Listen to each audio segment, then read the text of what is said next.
sometimes plants show subtle signs before a bigger problem develops. One possible factor behind this condition is Venturia oleaginea. Some of the signs you might notice are: in late spring, black spots, often called peacock spots, appear on the upper surface of leaves in low-growing plants.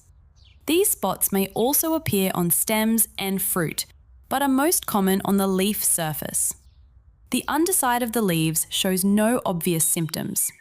As the season progresses, the black spots develop and can cover a fairly large portion of the leaf, 0.25 to 1.27 centimetres in diameter. A yellow halo gradually emerges around these spots and extends across the entire leaf. The plant may experience leaf drop and, in severe cases, dieback. Flowering may also be damaged, leading to a significant reduction in crop yield. This issue may develop due to factors such as: the disease is caused by the fungus Fusicladium oleagineum, which thrives in low-lying areas or in environments with little sunlight or dense foliage. The fungus requires moderate to low temperatures and free moisture on the leaves to germinate, and therefore it often leads to infection during rainy periods in autumn, winter, and spring. Fog, dew, and high humidity are important factors contributing to the spread of the disease. Conversely, hot and dry conditions in summer cause the fungus to become inactive and eventually enter a dormant state. This is indicated by a change in the colour of the spots, which turn white and scaly. Young leaves are more susceptible than older leaves. The preferred temperature range is 14 to 24 degrees Celsius, but it can range from 2 to 27 degrees Celsius. Nutrient deficiencies or imbalances in the soil can also increase the plant's susceptibility.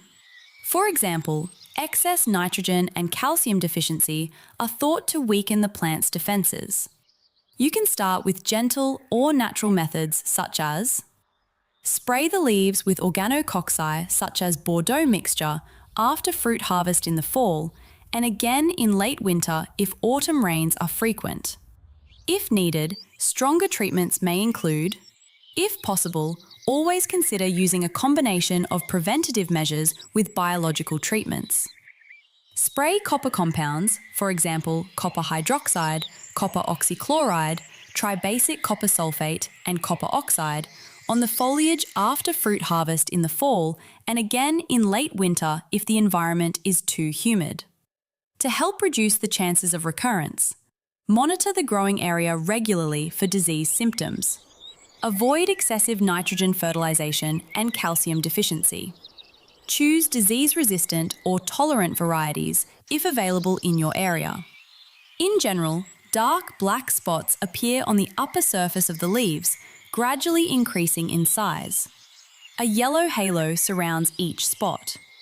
Leaf drop, branch dieback, and failure to flower may occur. Follow for more helpful plant care insights.